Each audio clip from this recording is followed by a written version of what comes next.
All right, everybody, welcome to Ladies Night. This is episode 21, which is super crazy that we've already passed 21. We had a little technology difficulties, but new platform, but we're gonna roll. Okay, so I'm your host, Melissa Sage-Bollenbach, and I'm excited to be here with my Southside Sox Populi sister, Delia Ritchie. And since there's no baseball this week, well, there will be by the time this comes out, but in our recording, we're going to talk about my dogs barking because they're crazy. We're going to talk about the World Series weekend, the unfortunate passing of Bobby Jenks, some of the statue unveiling, some thoughts there, who might be next in terms of statue or number retirement.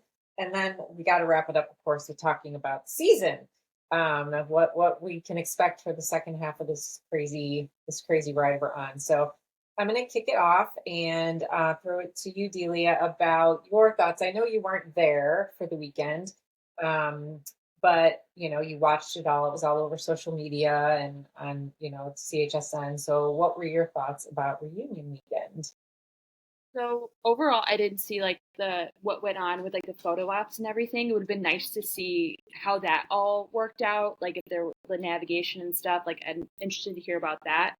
But I thought it looked great on TV. I thought I really truly appreciated like Mark really didn't have to talk about Bobby in the beginning of his speech, and neither did Gene Honda. But the fact that they did just speaks volumes what Bobby meant to the organization, and also just how big of a loss it was. So I also like on Sunday or Saturday when they did like the players reunion and like the staff reunion. I wasn't expecting Jeff Blum to do a speech, but I thought he did a great job. And I Yeah, was kind of like, it was kind of fun to see who would get picked and who got tapped to do what. The Pope Leo jersey, like I started crying at that. And I thought it was sweet that the Cardinal was there to give it to him. Like that's just so wonderful. And um, I also thought it was ironic, like Jeff Blum works for the Astros now, so that's kind of hilarious that he was like doing a speech for the White Sox, the big moment he had in Astro. So I was on social media a lot, kind of just seeing what the gauging the reactions, and I did come across a few complaints about Guardians fans, but their ire, like their anger, seemed to be directed towards their network specifically, not saying anything about the pregame ceremonies or the 2005 reunion at all. So they apparently didn't get any information about the delays in oh, why that's the game. frustrating. So I thought they were complaining about the 2005. Like I'm like, if you disrespect this team, Yeah, no we kidding. We don't need any more disrespect than we like already got, we please. already got so much like the blatant disregard from ESPN alone. I'm like, they're like, oh no, we're mad that our network didn't say anything. Like we wanted to watch baseball, and there's a 20-minute delay, and we're like, oh, that's on us, guys. Maybe there's no communication there, but that's Yeah, on. Thankfully, they weren't jerks about that. But I did see some Guardians fans not standing up. They might have stood up after the camera moved away, but like when Ozzy asked everyone to do a standing ovation for Bobby or whoever did, some of them were sitting, and I'm like, you ooh, don't come on. stand. Yeah, somebody passed away. You can Yeah, be like we would do the respectful. same, even if it's like a player that we're like, oh, Oh but yeah. they lit us up. But you know what? Respect. Yeah, I mean I've been at stadiums numerous times when they've had moments of silence or whatever for somebody and you always stand. That's just the kindness of being a human. So that's frustrating because I was there and so I was kind of in the midst of it all and caught up in the moment. So I didn't really kind of take note what was going around me. But They did a few crowd pans, and it was just kind of nice to see the fans like crying too. Like we're not alone in this sadness and this grief and this like appreciation, and also just like the overwhelming gutting feeling. And I thought it was beautiful that Toby Hall was asked by Bobby to be there for his wife and kids, and I just thought that was just I can't talk about it without crying. So the fact that he did it and stood by them, it's just I love Toby Hall.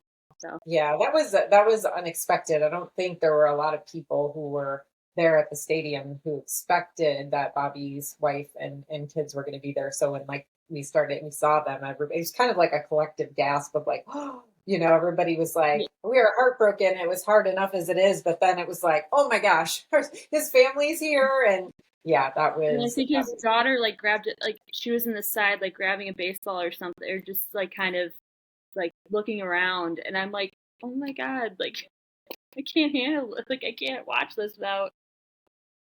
I bawled yeah. my eyes There was, out. yeah, you were not alone. There were a lot of people in the stand. I mean, I was one of them. I was all choked up. My son, who wasn't even born when Right. the Sox won the World Series, I was pregnant with him. He was even like emotionally like choked up about it. I mean, it was very powerful. I think it was a message about, you know, family and community and fandom, and it just was everybody coming together and realizing in the And moment that there's something missing. yeah, and I do think it speaks volumes about Kenny Williams. Like I haven't watched the full documentary, but the clip I saw where he said, "You have a second chance at life here," and I think he was saying that to Bobby when he was showing him around the ballpark, and he was pointing out the players that got a second chance. And it's like Mhm. it's what you do that second chance at life. We want to be a family here, and we're giving you a second chance, and that's our thing. And you kind of could sense the family of it all, and just how there was a brotherhood, and there is still, even 20 years later. I mean, even 10 years later, there was a brother. Like the Journey cover band, I was there. And I'm like, this is so cheesy, but this is so fun. And I now have this video of like Joe Creedy and Aaron Rowan and all those guys like just going up and making fools out of themselves. But it Mhm. was so much fun. And I mean, I just can't get past, that's like, I can't imagine how like other teams that have had that thing happen to them, like how they were able to go through with a reunion and be like, okay, we're okay, it's okay. But it's nice that it kind of felt like he was still there and not, Yeah. even though he I, wasn't. we're tough on the White Sox here at, Sox Pop, Southside We Sox, have as we heart. should be.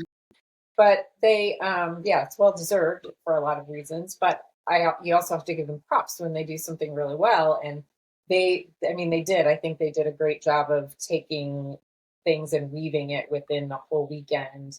They had the signs out that fans could sign. My dog's out of control. So my family's not doing a very good job of controlling them.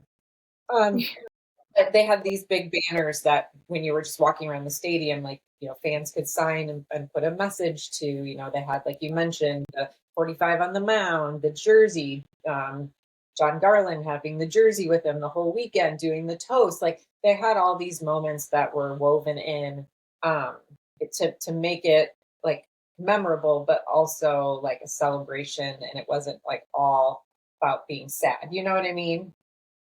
Yes.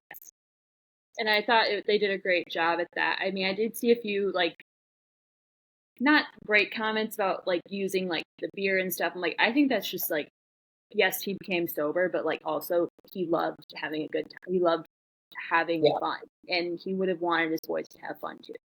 Right. So I didn't take it as like a slight. I took it as like, yeah, you could celebrate with apple juice. Like it's all good. And, Like you and there can, were some people, like I looked and I was watching the footage when I came home, and there were some people who did not have beers. So there, more than just Bobby was sober. There, like I know right. Harold doesn't drink, for example, either. There were some people in there, so it's okay. Yeah, It's okay. it's all good. I mean, there's always gonna be people that will complain for the sake of complaining, and Yeah. I didn't see. I mean, I think even the Guardian, I didn't see any negative Guardians fans aside from like we're mad at our own network. We would never be upset if you guys were celebrating anything. Like I'm like, okay, you get Yeah. this one. You get this one. Yeah, I mean, I thought it was really kind of cool because when they were showing a lot of the clips from the World Series and things, and like going through the highlights, there were actually the Guardian players that were on the field, like warming up, were actually watching it. I mean, it's a cool thing to like see, a team celebrate that. And I think they appreciated the moment in terms of like World Series is what we're all here for. And these people won one and they should celebrate it. Right. And like anyone who says like, "Oh my God, you guys are the next '85 Bears," I'm like, well, the Cubs World Series is next 10-year anniversary is next year, Yeah. so I can't wait to start making those comments towards them. Like, couldn't it be us? And then just tower. Um, Yeah. but Good point. that's so sweet that they did that. I mean, I still get verklempt over the Rockies manager or the Rockies team, and to this day I want to send a thank you note for like Yeah. doing a tribute to Bobby, knowing they didn't have to, but they still did a moment of silence and did a tribute. And I thought the Cubs doing one was really beautiful Yeah. too. Um, and I don't know if the Angels did one because he was with them for quite some time, and that was where he Oh, yeah. started, and we kind of just got him from there. So I don't know if they did one or not, but it was just great to see like the tributes kind of pour in, and then see which ones like I wasn't expecting to get emotional at certain like social media. Like AJ Brzezinski immediately going to battle for Yeah. against ESPN was Yes. like I knew he would be the first one to do it. Like I knew he was going to do it, and I was so proud of him. And I just couldn't fathom like why would you write was on the roster? He was on the map. Like, and then I thought it was very poignant that the White Sox, I think their episode released like, well, again quoting Kenny Williams, like, well, he was the last guy on the mound in October when it mattered. And I thought that was not a slight, but kind of just like a little A mic little drop dig. moment. Or whatever date, like the first when they post every Thursday the clips and stuff. I think they posted a clip like a little bit after talking about Bobby, and I mean, it's just I'm still gonna cry over it every now and then. Um, but I guess we could maybe segue to talking about him because we've already talked about them.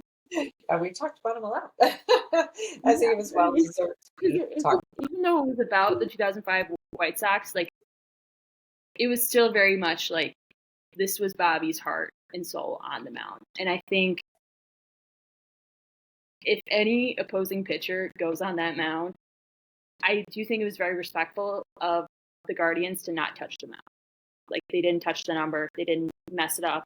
I thought the Sad Father when it was rain delay after rain delay, the fact that he was like the Friday game, it was rain delay, and he was just like intentionally sanding the mound but not touching 45. Mm-hmm. And even like when they were meeting for visits, like the Guardians didn't touch it. And I thank them for that because I know it's not going to happen all the time. But the fact that they were intentional enough and kind enough to kind of just step away from it was very respectful. I appreciated Yeah. that. Overall, From what I could see, I mean, someone might have scuffed it, and the second I find out who it was, we might have some choice words, but no. for the most part, I don't think they stepped around it, and I think that's a great. Yeah, it was a very respectful weekend. Like I didn't get any vibes from any Cleveland fans or people. They were very patient, and I appreciate the fact that they were. So That's very nice because it doesn't always have. I mean, I'm not saying like throwing another fan base under the bus. Like I'm not saying that like other fan bases would have been as respectful, but Guardians, I took a little like I was taking a little anxious breath and like big time rivalry. I mean, honestly. So they're so mean. And then I'm like, well, the Twins would probably be like feel bad about it. The Guardians would just happily do it. They'll just beat us. And I did appreciate that we won the one game of the doubleheader, even if we didn't win the rest of the series. I'm just, like there's some calls and everything happens for a reason. But I thought it was wonderful. Like Mike Vassell, I'm giving him a full credit shout out. His energy, and maybe it was just like my grief riddled brain. I was like, oh my god, that's Bobby. Like Bobby's touching his arm, touching his pit, like he celebrated like just the big celebration. And I was like, oh my God, that's like Bobby saying hi to, like, because he was quoted in a different interview. Bobby was that, or I think Toby Hall said it. His favorite wins were the come from behind, gritty, dirty wins, where it was one run and it made the difference. I just thought it was kind of great that I don't know. I'm gonna get like I was like, oh my God, Bob. Everyone's like, oh my God, Delia, it's okay. Like, it's okay. We're okay. Yeah, being there, I can tell you, it was super emotional. Like you kind of felt it, like what you just verbalized. She Just like like cried. We were like holding each other crying. And we also took that gasp of air. Like, we didn't think his family would be there. And she was like happy one moment, like, oh my God, look, he got Paul Carrico got the Pope's jersey. And then they introduced the family and we're like, like just the switching gears really quickly. Just the air is out of my lungs. I feel like I've been punched. But just like reunions are bittersweet in every sense of the word, and I always thought this one would be bittersweet, like the 20-year kind of thing. Like it's 10 years later after 2015. You're not there yet in terms of like we could have a team in the World Series again. We're coming off a horrible season last season, but the difference is we have guys on the mound and guys on the field that you kind of get the sense they want to win, or they don't like to, they hate to lose. Yeah. And it's not perfect, it's not there, but it was kind of just great to see that even the current players kind of want to see the 2005 stuff, and they were watching. They were watching get some inspiration, and I thought it was sweet that the Guardians players were watching the highlights. Yeah, they were. That's what we all want for our team. That's what we want even for like. I want Guardians fans to celebrate, not on our turf or right, not against us. They can win against like in like a heartbreaking way. It'd be fun to see him beat the Yankees once. Just like have a little fun and then get crushed. Just kidding. But I like because I was like I can only pull for Terry Francona in my heart and soul because I just wanted him to be the White Sox manager. I wanted him to be there so bad, and now that he's on the Reds, I feel a lot less guilty rooting for him because I'm like, yeah, non-division it's way easier. All right, well, we are about a little over halfway through, so I'm going to take our little break so that you can listen to whatever commercial it is that they want you to listen to and to purchase or just ignore. And then we'll be right back. Okay, we're back. All right, so I want to get your thoughts on next statue or number retired. Like, who do you think it will be, and like, who would you want it to be? I think when Ozzy said it should be Bobby, and knowing Ozzy, like Ozzy realistically should be the next statue, at least in some form. I think they've already had him technically on the 2005. I haven't looked closely at the 2005 statue in a long time, but probably in 20 years. Because you just walk past it, you don't notice it. Yeah. Like I noticed it, but now with like the tributes and everything, I'm gonna make an intention when I go back to look at it and the details that are there. But I'm with Ozzy when I say I think Bobby realistically should be the next jersey retirement, with enough time to pass from the loss. Sure. Where it doesn't feel like it's because of the loss, but it's more like he contributed so much to this organization and so much to us as fans. I mean, my mom just told me when she went to a golf outing, I did this dance every time he'd come out on the mound, and it was to the song Peanut Butter Jelly Time, but it was Peanut Butter Bobby Time. I did a little dance move and everything. But there was this little boy at the golf outing who he had a baseball, and Bobby took the baseball and he showed every pitch and the grip that matched on that baseball to the little boy. He explained it. And to me, I'm like, that kind of just describes Bobby a little bit. And then my friend Pam, she's upset since the day he got diagnosed. She worked with him all last year when he was manager of the Thunderbolts. and she like talked about how his sense of humor was a little could raise some eyebrows, but he was always respectful at some points and really funny. And I'm like, big personality, just a big great personality. personality. And sometimes they get him in trouble, but you know what? Like, I would laugh. I would, but I'm also like a very, you can say any, like kind of like there's a boundary, but kind of pull the line back if it's funny enough. But I hope it's Bobby, kind of. Selfishly, I want it to be Bobby, but where it doesn't feel like it's like, oh, we're doing this because of the law. Like, but I don't know who else they'd retire. I think it's okay. Honestly. Like, I think it's okay, even if like you just I think do it's it. okay with Bobby. And if the statue's Bobby, like, people were like, F it. Let it be Bobby. Like, Yeah. let it be Bobby. And I mean, I'm like, I don't know if you retire Don Cooper. Like, he was great in that bullpen, and he wasn't a player, but he was like the bullpen coach. Like, he was the pitching coach. Like, he was incredible. And then I'm like, I don't think you retire. Like, there's certain where I'm like, oh, but now I sound like a jerk. Like, I don't want to sound like a jerk, but I'm like, do you retire this guy? Do you not? It's not a competition. It's more about, like, I thought Buehrle was so deserving when he got his number retired, and he said he wasn't. And when he got a statue, and he said, I am definitely not deserving of this. I'm like, I will shake you by your shoulders and tell you how much you deserve this, just based on the fact that you were an incredible pitcher. Like, you were ours, like, our pitcher. And there was nothing you could do to change that. There was nothing you could do to stop that or change that. We love you. And it's always like the most humble of guys that are like, I don't deserve my jersey number retired. I don't deserve this. And we're like, do you not know how much we love you? Like, we go to war for you, man. Which is why I appreciate Ozzie. Like, when they were asking Ozzie, and Ozzie was like, yeah, my number, it should be me. I should be retired. My number should be retired. And I appreciate that honesty coming from him, because he's completely right. Like, I think we can honor Bobby and do something. I love the patches that they're wearing. Not retired. Ozzie's number is not retired. No. I never knew that. So nobody wears it. Nobody wears it. Yeah.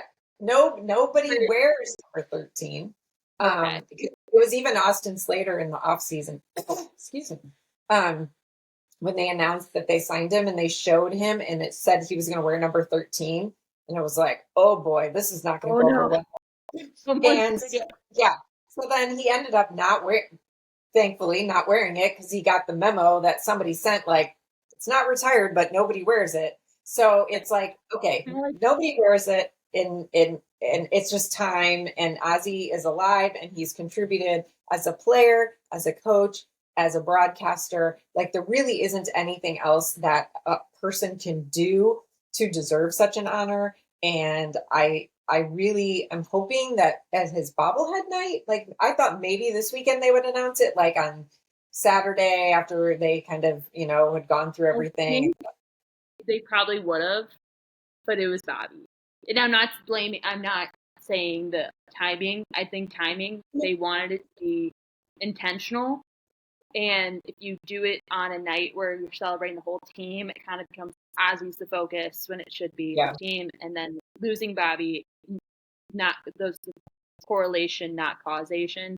I think losing Bobby, they were like, we got to shift gears. Because it would have been like perfect, right? Wonderful. Our manager is finally getting the respect he deserves. Our former player that we love, franchise player that we love, is finally getting the respect he deserves. Besides that, I think it should be Ozzie and then Bobby. Like, just kind of. And I love Ozzie so much, and his family is so great to my family. And so I'm very biased in my love of him. And I think he deserves it. If it's not Bobby, it's Ozzie. It should be Ozzie. If we do like, hey, let's do a statue. I'm like, no, let's not. We're not doing a statue of someone. Like, we need to do a statue of someone all-encompassing. And I think Ozzy deserves it tenfold. Yeah. At minimum, I mean, I get we have a lot of statues out there now, but Yeah, and they're expensive. a little crowded. Maybe we should go to the concourse. And, Like, yeah, and it's outside. expensive. I get that, but it's not expensive to retire an emperor. Like you slap the thing No. up on the outfield and you retire it and you don't let anybody else wear it and you have a ceremony Now, and you now tell that them I how think much about it, you now I think about the Blackhawks, like there is a silent memo. You can't wear the numbers 2, 7, 10, obviously 19, but that's a little more recent. I have not seen any players come in wear the numbers 2, 7, 10. So Duncan Keith, Brent Seabrook, Patrick Sharp. I think there's been maybe 1 4 over the years for Yalmerson, but there's been like you can't wear the numbers of the former 4, obviously. Yeah. I know. So it's like just retire probably it. in the arsenal to get retired. Yeah. And I was like, oh, Duncan Keith's in the Hall of Fame now. Retirement? Like, let's do it. Yeah. So the fact that Ozzy isn't retired yet, what are we waiting for? What are we, like? I'm gonna send some like spices to Barry. I don't know. Memo. Yeah. Send a memo. Have heart, man. That happens. So maybe cross our fingers. His bobblehead day when it's the Bobby call, that would be really cool moment to tie those two things together and just make the announcement White Sox and let's make it right. So all right, we'll wrap our night up with all right, we got to talk about the season, right? We're halfway through.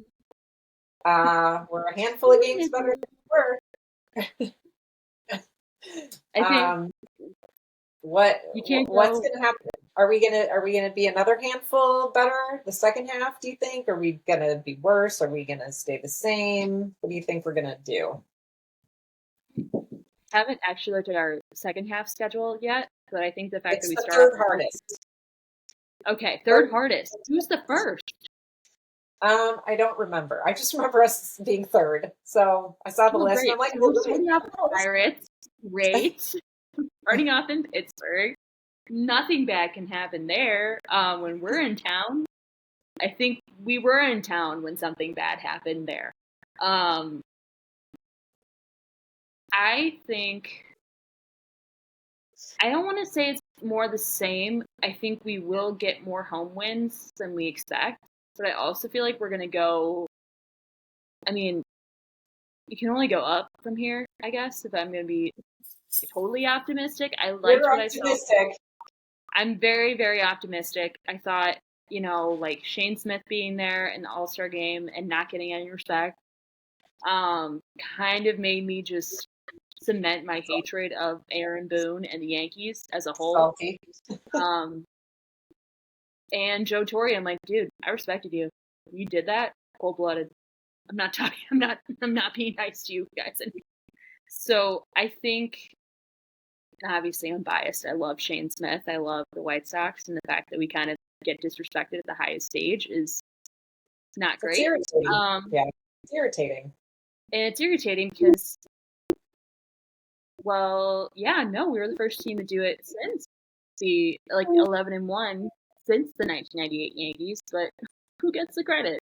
The Yankees. I roll every time, and then I kept. When you direct your anger towards someone, it's totally irrational. I started being really mad at Aaron Judge. I was like, you stupid jerk. Even though he seems like he's a really nice guy. And, he's so nice. That's the thing. And that's where you feel bad. Where, if it's Carlos Rodon, I'm like, oh, no, you were on our team, so I love you. Mm-hmm. Love your wife. I think it's beautiful that you talk about, I love you guys. I have to find someone to not like on your team. And that's hard because you're like, oh, he's so nice. I'm like, not. It's like I'm so stubborn and not liking the Yankees. Well, and then you're not there. It's oh god. But I think we're gonna come back motivated, I hope. I mean, I think we're gonna be good. I think it's not gonna be obviously we're not gonna just shock the world and the Tigers go on a huge decline and Cleveland just evaporates. I don't know. It's not going to be like that where the rest of the AL Central just like goes down the drain and we're going to be the best. But I do think we might just turn a few heads. Okay. Turn a few. Well, in a good way. I'm going to try to feed off your optimism because I feel like we're in for maybe some more bumps or bruises the second half just because we're going to lose a few folks. A bump or two. I think trade deadline, let's see what we do. I really like some of the I like some of the kids on the team, and I'm like, I don't really want us to get rid of you because I like you. But that's why I have a blank black jersey at home. I don't want to put a name on it. Like, yes, can we please keep Chris? Can we please keep him? Like, can't we just keep him? Like he's a dog or like an animal. Like they're all animals. I'm like, can we just keep him? I know. I get it. Why we have to, look at sending an Adrian Hauser out or a Mike Talkman or whatever, but they've also been a huge part of helping us win more games. So when you take that out, that's why I think we're in for a few more bumps and bruises along the way in the second half than if we get rid of those folks. So just strap it in. I think it's going to be not quite like Space. If anyone's been on Space Mountain at Disney World, I went on not too long ago, like 4 years ago, and it was the most painful experience of my life because I heard one horror story of what happened to a kid on that, and I just internalized it and just like I was preparing for a tornado. I just curled my head in the seat and just cramped adjusted myself so that nothing would touch. Like I was tucked in. So I'm not bracing for impact. Like this is a crash. I'm bracing for, it's going to be baseball and it's going to be messy and it's going to be great. And it's a learning curve and they're kids. They're still learning. They're figuring out how to be in the pros. And I like Will Venable, and I didn't want to. I was trying so hard to be like reluctant, and now I'm like, I like him. I like John Schriffen now. I've become a total complete opposite of myself, where I'm like, I like them. Like I like them. I'm giving them a fair chance. And I know people will disagree with me. I don't care. I think Venable is like even keel, but he knows when to come out and be mad and be reactionary. I do think the bullpen stuff is a little. Yes, that's the part that we work on that. Yeah, there needs to be some adjustments. But I like if we just played like Friday's game, every single game, great, wonderful. Like Friday, the weekend of like the second half of the rain delay or the rained out game. Great, wonderful. We are good. We have heart. We have a vision. We can do this. We took 2 out of 3 from the San Francisco Giants, which last year I thought we're getting rolled. We're getting swept. But the fact that we I'm still saying we beat Verlander, even though he's old. Like, I'm still saying we beat him because he's still an ace. Like, he's still a great pitcher. He may have had Father Time catch up with him, but still. We still beat him. So gotta take our wins when we get them. I think we might surprise ourselves, but I think if we win one and it's a really good team, great. Or like if we beat someone's like best pitcher and we make them look silly, I'll be like, what did we do? So the fact that we start off in Pittsburgh is kind of like exciting. So I'm like, oh, what if we kind of just break Paul Skeens a little bit? Not break him like hurt him. Right. I mean, but if we actually can get to him. Like we can break through. That would cause me to go into shock and then text my friend who was a Pirates fan like or we might see a no-hitter or a perfect game. There's that too. Or we might have like a pitcher's duel or something where like our guy's really great, but we can't say anything, and their guy's really great. Their offense is terrible. Yeah. I love Andrew McCutchen though, so I can't speak any hate against him. I saw him when he played for the Phillies in like 2015, I think, so that was a lot of fun. But he's a big fan favorite for a lot of people. He's a great guy. He's great person, and then you're like, it's like you want to root for the loyal to a fault people, and then you feel bad, like with Mike Trout situation where you're like, oh, I want you to be a me, like, but I'm like, I love that you go back, even though it's not healthy. I like that you Yeah, go back. an abusive relationship for sure. I can't imagine, like Pirates. I'm like, oh, honey, not good for you. No, but loyal to a fault, right? Open your eyes. I mean, I think you could have made that argument for Frank Thomas back in the day too. That he was loyal to a fault to a team I that love him. yeah. It's like you don't have all the facts, which are I love him. I love Frank too. He was. I wasn't surprised that he wasn't there because of the injury. I think that would still, but the fact that he was a part of like the celebration, like getting the first pitch, back in 2005 during the playoffs, like I know it killed him. Like I felt it. I was 7, and I felt that. I just felt like a kindred connection, I guess. Like where I'm like, oh, this would kill him. This would kill me. Yeah, no, that's my favorite player, and he can't play. It's terrible. Yeah, but I'm sure. Yeah. I love seeing Jermaine die every time. I'm always gonna. And Scott Pasetic, I mean, come on, what's your secret, man? Yeah. Oh, I know. Now. No, I need his fountain of youth, whatever. What are you doing? I need it. What's the moisturizer situation? Because if you're not using any moisturizer, you're lying. And 2, tell me what you're doing.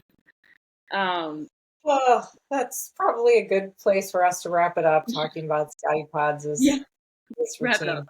So okay, this has been super fun. It's been fun not having to take ourselves too seriously and talk about good things and good memories.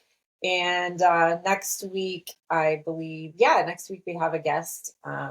So that'll be kind of fun. And and then we'll be back for the second half of the season. So everybody, thanks for joining us, and we will chat at you later.